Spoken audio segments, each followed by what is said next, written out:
Okey, so jadi untuk video kali ini kita akan teruskan untuk ester. Okey, so untuk ester, apa yang awak perlu tahu secara asas adalah ester ni dia sebenarnya adalah pressure sintetik.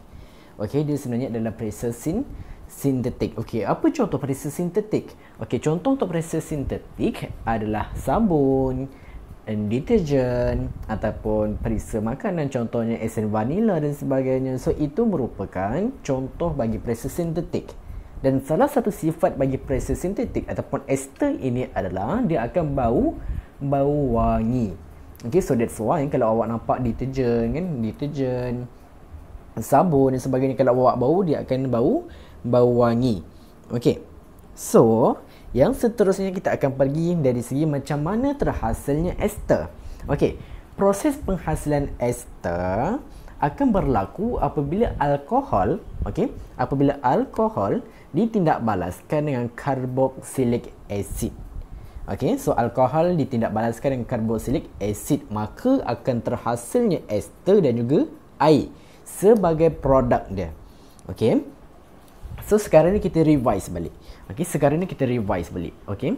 So alkohol ni apa dia punya formula kimia? Maaf, formula AM dia. Okey, so formula AM untuk alkohol adalah CN H2N tambah 1 OH. Okey, ini untuk alkohol. Okey, yang seterusnya untuk karboksilik asid pula. Okey. Untuk karboksilik asid, dia punya formula adalah CN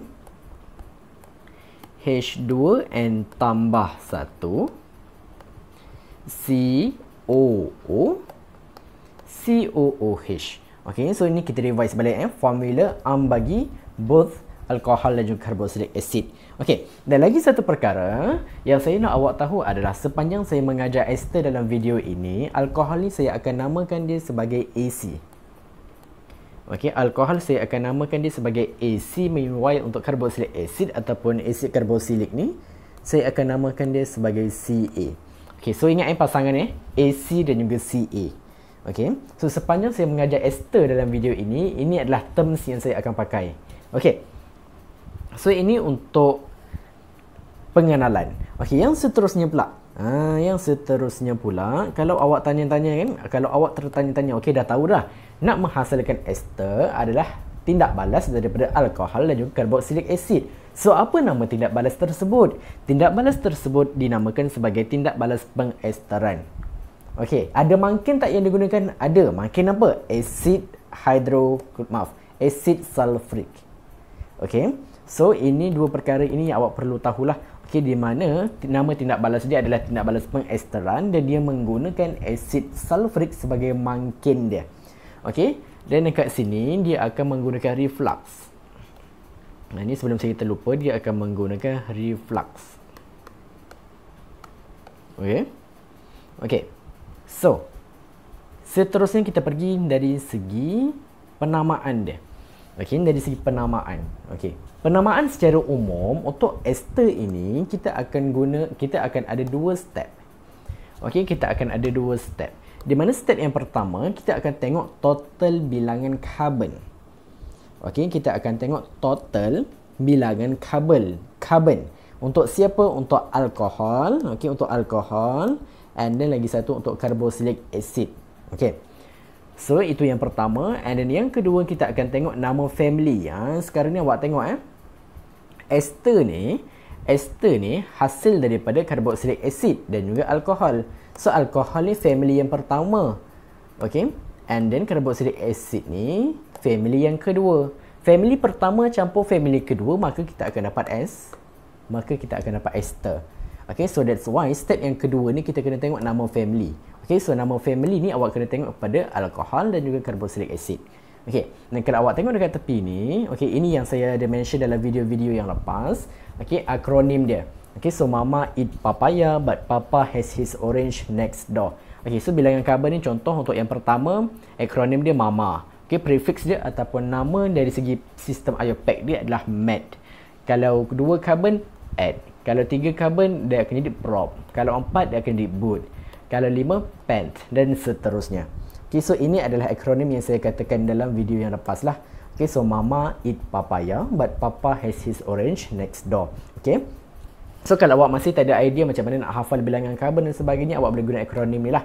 Okay. Tapi kalau awak dah ada akronim sendiri, awak gunakan sahaja, teruskan sahaja dengan akronim sendiri. Okay, sebab saya tak nak awak campur adukkan. Okay, nanti awak sendiri yang susah. Okay. So yang seterusnya kita akan pergi kepada contoh yang pertama, macam mana kita nak menamakan ester. Okay, so ingat nak menghasilkan ester, kita kena ada alkohol, karboksilik, asid. So makanya kita tengok pada contoh yang pertama, dekat sini kita ada propanol. Okey, kita ada propanol and then kita ada asid butanoik. Okey, so kita revise balik propanol. Okey, propanol ni dia karbon dia yang berapa? Okey, so propanol ni, okey sekejap. Marker warna apa kita nak ambil? Warna hijau boleh ke? Okey, so propanol ni. Propanol ni karbon dia berapa? Okey, so mama eat papaya. So dia ada 3 karbon. Okey, untuk propanol dia ada 3 karbon. Okey. So ini pun kita menggunakan terms AC Okey, alkohol, ingat balik dalam yang awal-awal tadi saya cakap untuk alkohol saya akan gunakan terms AC. Okey, so untuk propanol dia ada 3 karbon. So kita buat dulu dia punya formula molekul. So formula molekul untuk propanol apa dia? Dia akan jadi CnH2n tambah 1. Cn adalah N adalah 3, so dia akan jadi C3H2n. Okey, so 3 darabkan dengan 2 awak dapat 6 tambah 1 awak akan dapat 7. C7OH. Okey. Ini untuk propanol. Okey, ini untuk propanol. Seterusnya kita pergi kepada asid butanoik. Okey, asid butanoik awak nampak but dekat sini dia refer kepada berapa? Dia refer kepada mama eat papaya but. Okey, dia refer kepada ada 4 karbon. Okey, dan awak ingat balik dalam asid butanoik saya akan gunakan terms Ca. Okey. So, nak tulis formula molekul untuk asid butanoik macam mana? Langkah yang pertama kita tulis dulu COOH. So dalam formula molekul kita dah already ada karbon 1. So 4 karbon tolakkan dengan 1 awak akan dapat 3. Baki 3 awak letakkan dekat depan. So C3 and then awak darabkan sahaja macam biasa CnH2n tambah 1 tu, so awak akan dapat C3H7. Okey, so awak gabungkan kedua-dua ni lah. Sekejap. Okey, so awak gabungkan kedua-dua ni, maka awak akan dapat formula molekul. Okey, sekejap So awak akan dapat formula molekul untuk asid butanoik adalah C3H7COOH. Okey. Sekarang ini saya nak bagi tahu awak macam mana daripada propanol dan juga asid butanoik ini macam mana boleh menghasilkan ester, macam mana boleh menghasilkan air. Okey. So apabila alkohol dan juga asid karboksilik bertindak balas, okey, dengan tindak balas pengesteran, awak kena nampak dekat sini apa yang berlaku adalah awak perhatikan untuk alkohol Awak perhatikan untuk alkohol dekat sini, hujung kita kat sini ada H. Okey, ada H, betul? And then untuk kita punya asid karboksilik kita, hujung kita ni ada OH, betul tak? Okey, ada OH. So, sebenarnya apa yang berlaku? Yang berlaku dekat sini adalah, okey, apa yang berlaku dekat sini adalah OH dekat sini dan OH dan H dekat sini dia akan ditendang keluar. Bahasa mudahnya dia akan ditendang keluar. So, ditendang keluar dia akan jadi apa? Dia akan jadi H2O. Okey, dia akan jadi H2O. So, baki yang tinggal ni, yang C3H7O dan juga C3H7CO ini, itulah yang akan digabungkan menjadi formula molekul untuk ester. Sebab apa? Sebab yang hidrogen ni tadi dan juga hidroksida kat sini tadi dah ditindak balaskan ataupun dah ditendang keluar dah menjadi air. Okey, so itu adalah kronologi yang awak kena faham. Okey. Yang seterusnya pula, okey, saya tak nak pergi lama-lama dekat situ. Saya nak terus pergi kepada yang lebih detail. Okey, so untuk nama ester. Dari segi nama ester, kita akan menggunakan satu terms, iaitu terms yang kita akan gunakan dekat sini adalah terms yang kita akan gunakan untuk penamaan nama ester, kita akan gunakan ACCA. ACCA. So sekarang ni apa yang awak boleh perhatikan? AC ni apa? AC ni adalah nama bagi alkohol. CA ni apa? CA ni adalah carboxylic acid, iaitu in this case dia adalah asid butanoic. So, cara awak nak menulis nama ester mestilah didahulukan oleh alkohol, barulah carboxylic acid. Sekarang ini, bila kita nak bagikan nama bagi ester kita, alkohol kita apa? Alkohol kita in this case adalah propanol, betul? Adalah propanol. Tapi bila propanol, kita nak jadikan dia kepada asid, propanol, bila kita nak jadikan dia ke dalam ester, kita akan jadikan nama dia sebagai propil. Kita akan jadikan nama dia sebagai propil. So ingat propanol kepada propil. Itu yang pertama. So propanol jadi propil. Itu untuk alkohol. So nama ester mesti didahului oleh alkohol baru asid karboksilik. So asid karboksilik in this case, nama dia adalah apa? Nama dia adalah asid butanoik. Asid butanoik transform kepada transform kepada ester, dia akan jadi butanoid. So kat sini dia akan jadi butanoid.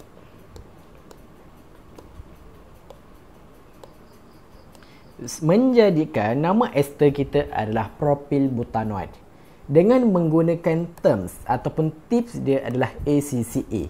ACCA ni apa? AC adalah alkohol, CA adalah carboxylic acid. Menunjukkan alkohol dulu, baru carboxylic acid. Dari segi penamaan So ingat, untuk alkohol, dia contoh kalau metanol, kalau metanol dia akan jadi metil.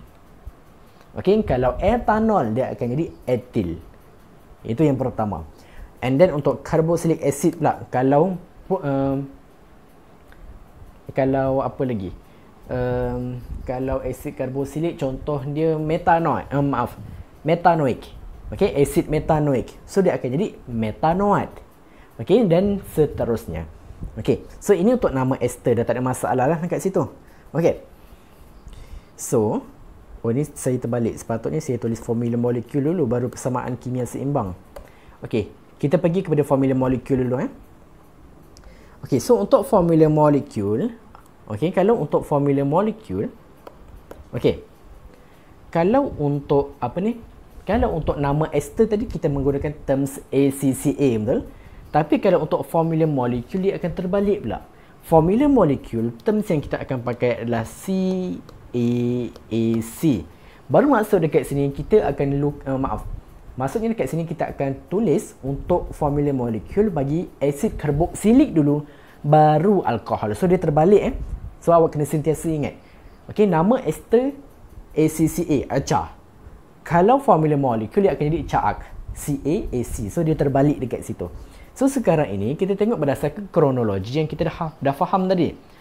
So ingat dia didahului dengan asid karboksilik dulu. So dekat sini asalnya C3H7COOH. Tapi OH ni dia dah buang. Dia dah buang. So yang tinggal C3H7CO. Betul? So apa yang ada ni awak salin je balik. So apa yang ada tu awak salin je balik. So dia akan jadi apa? Sekejap.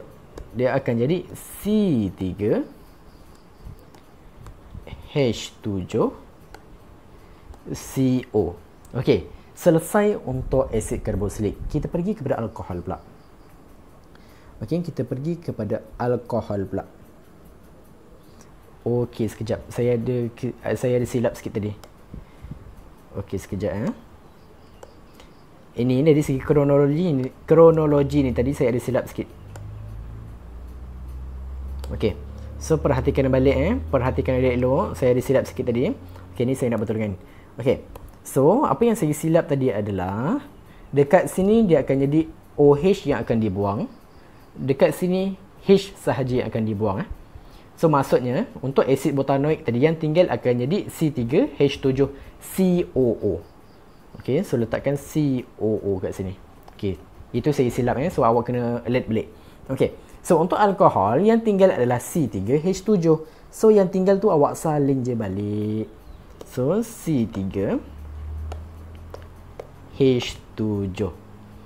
So macam ni je lah. So macam ni je lah untuk formula molekul Allah, saya silap lagi. Formula kimia seimbang belum?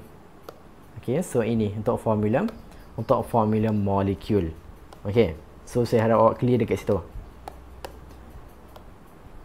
Okey, so macam ni saja. Ingat terms dia. Untuk formula molekul adalah CAAC. Kalau untuk nama ester dia adalah ACCA. Okey, seterusnya barulah kita pergi kepada persamaan kimia seimbang. Okey, so untuk persamaan kimia seimbang, awak tengok balik. Propanol tambahkan dengan asid butanoik. So awak tulis je lah balik.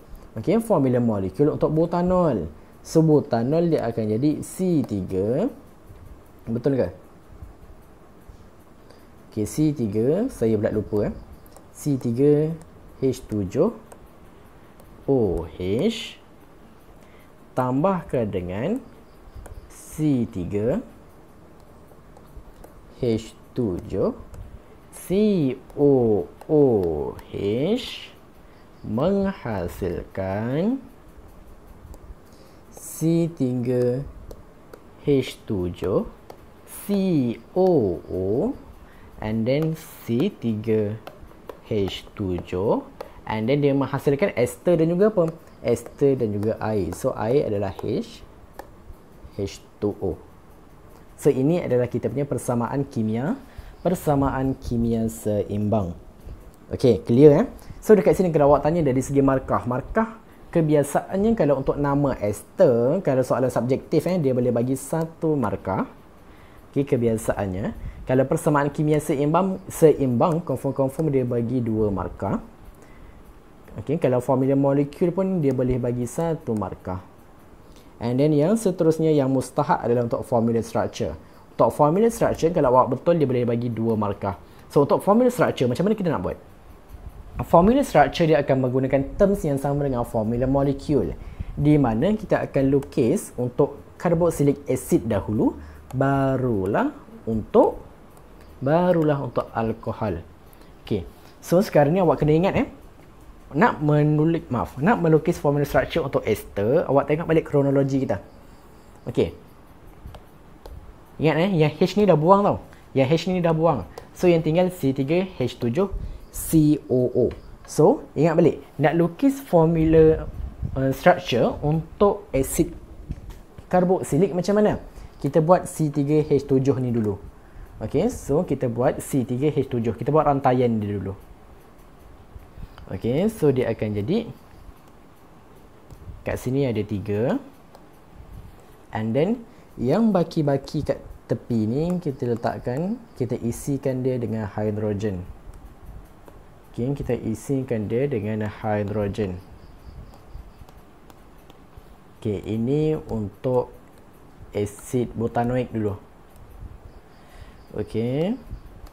And then lepas kita dah lukis untuk C3H7, kita ada COO, betul? Okey, so untuk ada COO tu macam mana nak lukis? Kita lukiskan C, lukiskan O, and then kat sini O. And then kena ingat kat sini ada double bond. Kenapa ada double bond? Sebab nak stablekan carbon kena ada 4 ikatan. Nak stablekan oksigen kena ada 2 ikatan. So selesai untuk carboxylic acid. Kita buat untuk alkohol pula. Untuk alkohol sekarang ni awak tengok perhatikan OH ni dah dibuang tau. Okey, OH ni dah dibuang. Okey, ni buang. Ni dah dibuang. Yang tinggal apa? C3H7. So awak lukiskan sahaja balik C3H7. Okey, so C ada berapa? C ada 3. Lukiskan sahaja. And then luar-luar ni awak isi balik dengan hidrogen. Tak ada masalah kat situ. Okey, so kita isikan, kita lukiskan dia. Okey. So dah selesai. Dah selesai.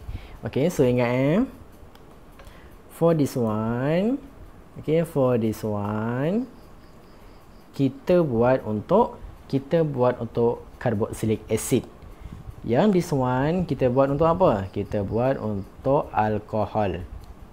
Okay, so ingat kat sini adalah carboxylic acid. Yang kat sini adalah alkohol. Okay, and then kita boleh letakkan tambah H2O lah. Nak letak boleh, tak nak letak pun tak apa. Okay, so macam ni. Okay, so ini sahajalah. So bila formula structure awak berjaya lukis macam ni, awak akan dapat 2. Awak boleh dapat 2 markah kalau dalam exam lah kebiasaannya. Okay, so ini adalah contoh kita yang pertama. Okay, so untuk yang lain-lain, saya nak bagi latihan sedikit. Saya nak bagi latihan sikit. Okay, latihan ni saya buat kat sini. Okay, so latihan dia saya nak awak buatkan. Okay, latihan dia adalah saya nak awak buat apa? Okay, latihan dia saya nak awak buat. Yang pertama, awak bagi nama ester. Okay, ni saya bagi arahan dia dulu. So, arahan dia yang pertama, awak kena bagi nama ester. Yang kedua, saya nak awak tuliskan persamaan kimia seimbang. Okay, persamaan kimia seimbang.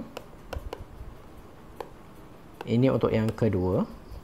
Dan yang ketiga, saya nak awak bagi formula structure. Formula structure. Formula structure ni awak just lukiskan untuk alkohol saja, untuk ester saja. Alkohol dan juga carboxylic acid tak payah. Awak terus buat formula structure untuk alkohol terus. So ini formula struktur. So ini adalah arahan dia lah. So ada 3 soalan yang awak kena jawab. Untuk setiap soalan yang saya akan bagi nanti, statekan nama ester dia, ada persamaan kimia seimbang dan juga formula structure. So untuk soalan yang pertama, soalan A. Maaf So untuk soalan A adalah asid etanoik. Okay, asid etanoik ditindakbalaskan dengan metanol. Saya bagi 3 soalan je. Okay, ditindakbalaskan dengan metanol. Okay, ini untuk A. Untuk yang B adalah asid metanoik. Okay, asid metanoik ditindakbalaskan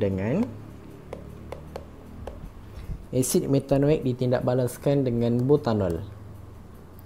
Okay, dengan butanol. Okay, and then yang last sekali untuk C. Untuk C, soalan dia adalah asid metanoik juga. Okay, asid metanoik juga, tapi ditindakbalaskan dengan propanol. Okay, ditindakbalaskan dengan propanol. Okay, so ini soalan awak. Okay, sekejap. Okay, so ini soalan awak. Okay, untuk setiap soalan A, B, C ni saya nak awak bagi. Okay, saya nak awak bagi untuk setiap soalan A, B, C ni saya nak awak bagi 3 yang atas ni. Okay, bagi nama ester dia, bagi persamaan kimia seimbang dan juga formula structure. Okay, so ini sahaja video kita untuk kali ini untuk tajuk ester. So dengan ini maka berakhirlah formula structure dan juga isomer bagi kesemua alkohol yang ada. Okay, cuma alkuna sahaja yang tinggal. So untuk alkuna tu insyaAllah saya akan proceed dalam video yang akan datang. Okay, so kita jumpa dalam kelas yang akan datang.